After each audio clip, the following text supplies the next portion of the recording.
Berpuasa Ramadan bersama Al-Quran. Ramadan di samping bulan untuk berpuasa dan Qiyamul Lail, dia juga merupakan bulannya Al-Quran. Allah Subhanahu wa Ta'ala menurunkan Al-Quran di bulan Ramadan, dan pada bulan ini pula Rasulullah SAW saling memperdengarkan Al-Quran bersama Jibril alaihi salam. Dari Ibnu Abbas radhiyallahu ta'ala anhuma, beliau berkata, Rasulullah SAW adalah orang yang sangat dermawan dengan kebaikan, terlebih pada bulan Ramadan, karena Jibril alaihi salam senantiasa menemui beliau tiap malam pada bulan Ramadan hingga Ramadan usai untuk memperdengarkan Al-Quran kepada Jibril. Dan saat Jibril menemui beliau, beliau lebih dermawan dalam hal kebaikan dibanding angin yang bertiup. Di bulan yang suci ini, janganlah terlewatkan begitu saja. Marilah kita isi dengan memperbanyak membaca Al-Quran, terlebih apabila kita sanggup untuk menghafalkannya. Ada beberapa keutamaan dan pahala bagi para pembaca dan penghafal Al-Quran yang perlu kita ingat. Pertama, orang yang membaca dan menghafalkan Al-Quran akan memperoleh gelar sebagai manusia terbaik dan mulia. Rasulullah SAW bersabda yang artinya, sebaik-baik kalian adalah orang yang mempelajari Al-Quran dan mengajarkannya. Kedua, orang yang membaca dan menghafalkan Al-Quran, baik yang mahir maupun yang masih kesulitan membacanya, itu semua akan terhitung sebagai pahala di sisi Allah Azza wa Jalla.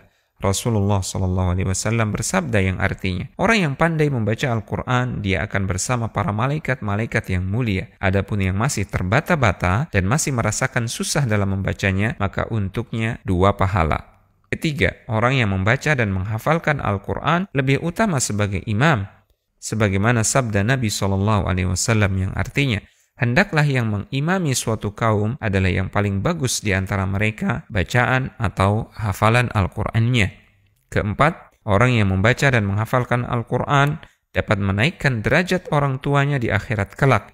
Rasulullah SAW bersabda yang artinya, kedua orang tua para ahli Al-Quran akan dipakaikan dengan pakaian kemuliaan yang tidak dimiliki oleh penduduk dunia. Mereka berdua bertanya, kenapa kami dianugerahkan pakaian kemuliaan ini?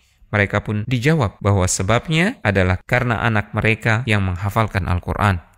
Kelima, orang yang membaca dan menghafalkan Al-Quran akan mendapatkan rekan setia yang akan membela di saat semua rekan akan pergi dan lari meninggalkannya di hari pembalasan kelak.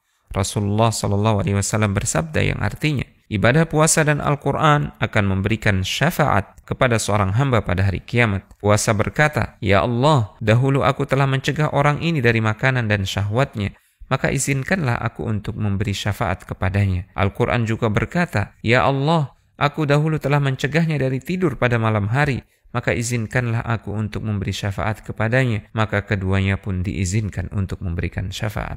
Keenam, orang yang membaca dan menghafalkan Al-Quran semakin tinggi kedudukannya di akhirat nanti.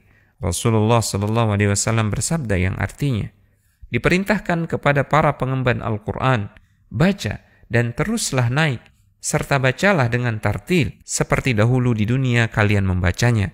Sungguh kedudukanmu di surga bergantung pada ayat terakhir yang engkau baca. Al-Hujjah.com